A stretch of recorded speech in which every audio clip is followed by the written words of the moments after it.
open our borders, he flew illegal aliens over them to overwhelm our schools, hospitals, and communities throughout the country. The weight of the migrant occupation and corruption like nobody's ever seen before.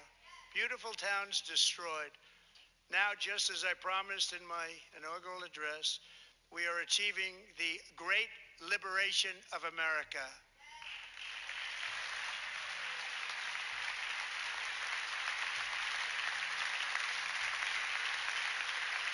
But there still is much work to be done. Here tonight is a woman I have gotten to know, Alexis Nungari from Houston.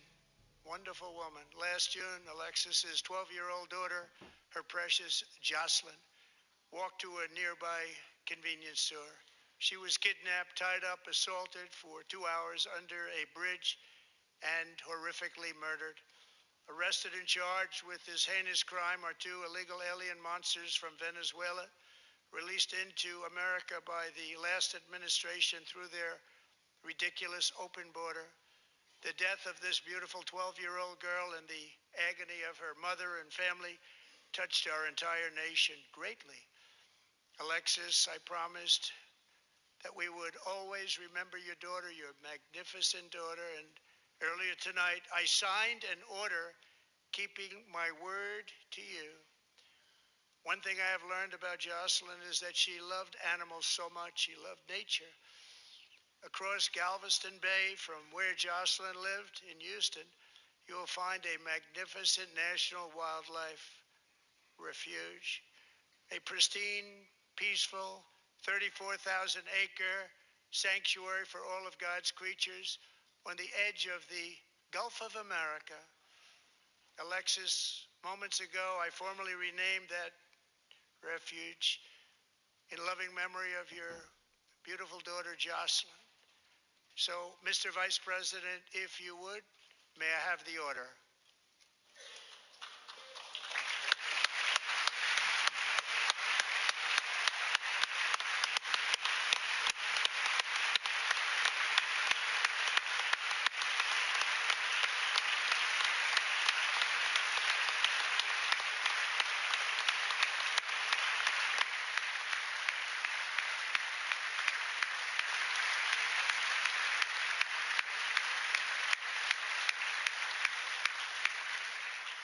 Thank you very much.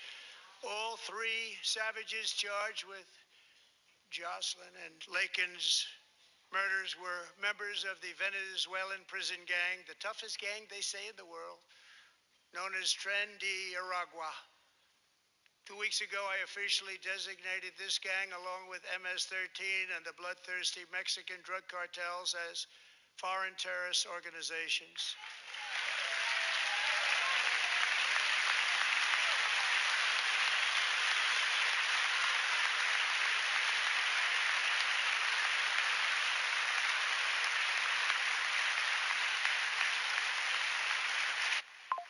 They are now officially in the same category as ISIS, and that's not good for them. Countless thousands of these terrorists were welcomed into the U.S. by the Biden administration. But now every last one will be rounded up and forcibly removed from our country, or, if they're too dangerous, put in jails, standing trial in this country, because we don't want them to come back ever. With us this evening is a warrior on the front lines of that battle, Border Patrol Agent Roberto Ortiz. Great guy.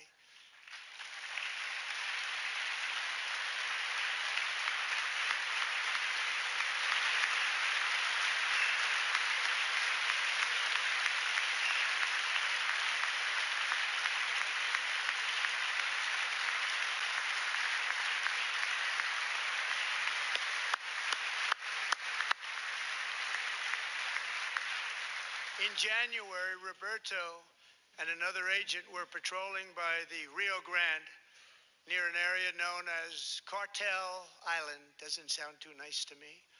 When heavily armed gunmen started shooting at them, Roberto saw that his partner was totally exposed, at great danger, and he leapt into action, returning fire and providing crucial seconds for his fellow agent to seek safety, just barely. I have some of the prints of that event, and it was not good. Agent Ortiz, we salute you for your great courage and for your line of fire that you took and for the bravery that you showed. We honor you, and we will always honor you. Thank you, Roberto, very much.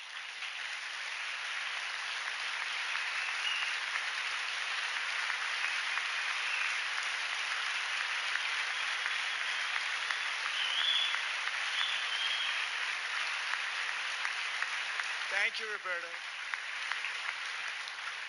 And I actually got to know him on my many calls to the border. He's a great, great gentleman.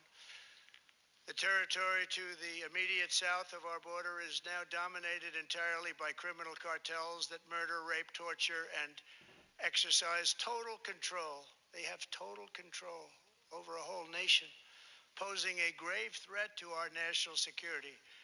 The cartels are waging war in America, and it's time for America to wage war on the cartels, which we are doing.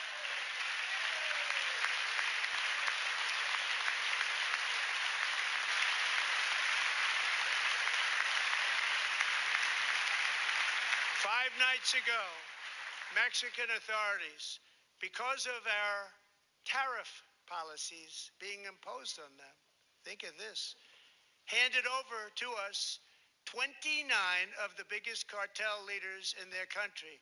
That has never happened before. They want to make us happy. First time ever.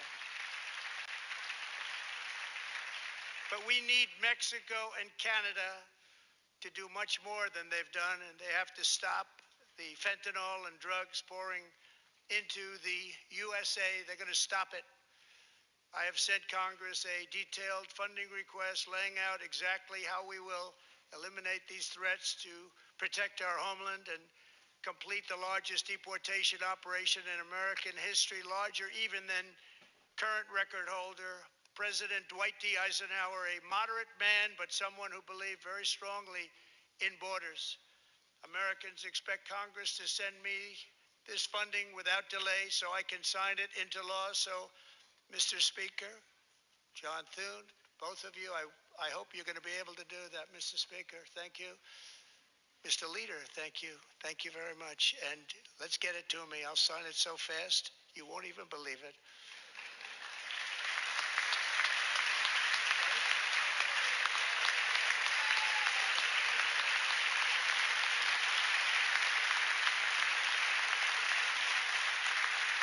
And as we reclaim our sovereignty, we must also bring back law and order to our cities and towns.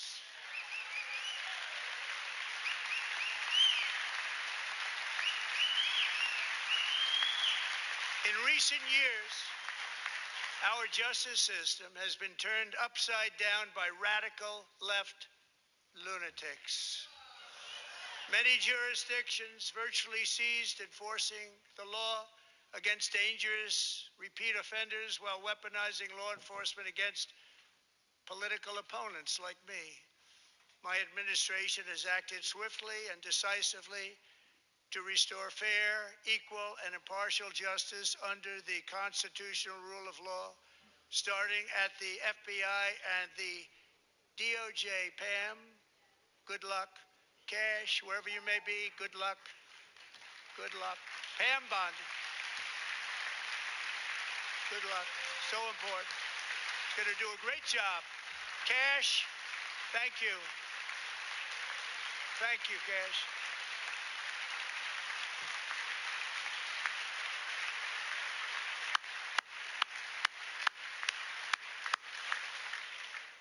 They've already started very strong. They're going to do a fantastic job. You're going to be very proud of them.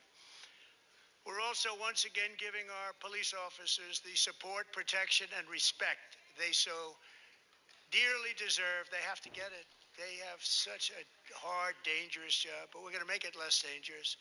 The problem is the bad guys don't respect the law, but they're starting to respect it, and they soon will respect it. This also includes our great fire departments throughout the country. Our firemen and women are unbelievable people, and we'll never forget them.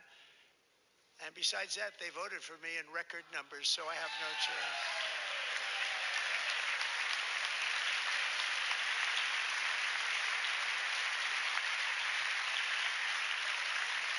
1 year ago this month, 31-year-old New York police officer Jonathan Diller, unbelievably wonderful person and a great officer, was gunned down at a traffic stop on Long Island. I went to his funeral.